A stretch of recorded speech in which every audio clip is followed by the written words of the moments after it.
Assalamu alaikum. So last time we were going through some basic instructions to provide first aid, and under the category of our cuts and scrapes, we got done with some instructions regarding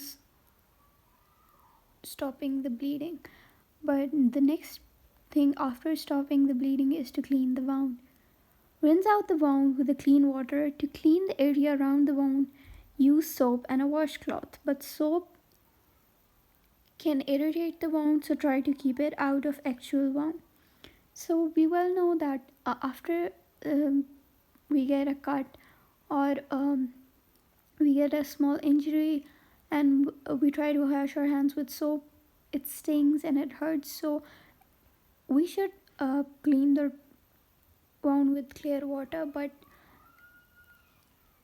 the use of soap is not recommended. Next, if dirt or debris remains in the wound after washing, use tweezers cleaned with alcohol to remove the particles. Now, alcohol helps to remove bacteria or germs that might be present on any instrument or on anything that is being used for medical help. So, if the wound is still very messy and there's debris around it and it's not clear and it's not clean, we can use tweezers that were already cleared by alcohol, so there's no infection or germs or allergies. If debris still remains, see your doctor. Through thorough cleaning reduces the risk of infection and tetanus. Tetanus is a disease that is often caused when the cut or a wound gets too severe through infections, etc. So even if after cleaning the wound and stopping the bleeding, the wound is still unclean and there's still debris around it, it's best to just consult a doctor or a medical professional. Apply an antibiotic. So now, after stopping the bleeding, cleaning the wound, the third step is to apply an antibiotic. After you clean the wound, apply a thin layer of an antibiotic cream or ointment to keep the surface moist. Now, keeping the skin or the part of body where you got your cut moist is very important.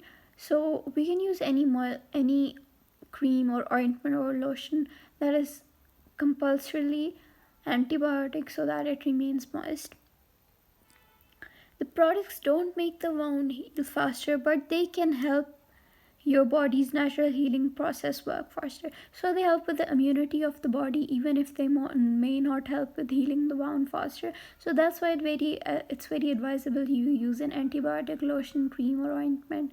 Certain ingredients in some ointments can cause a mild rash in some people.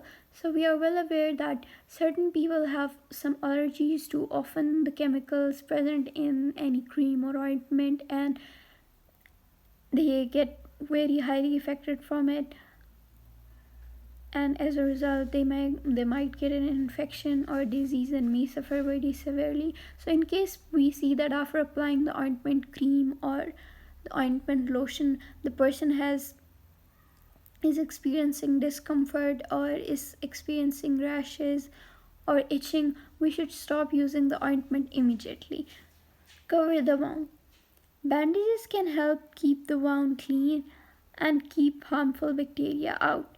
So, if the wound is left out in the open and not covered properly with bandages or with any clean cloth, the bacteria may approach it and it might get more worse or might get more infected. After the wound has healed enough to make infection unlikely, exposure to the air will speed the wound healing.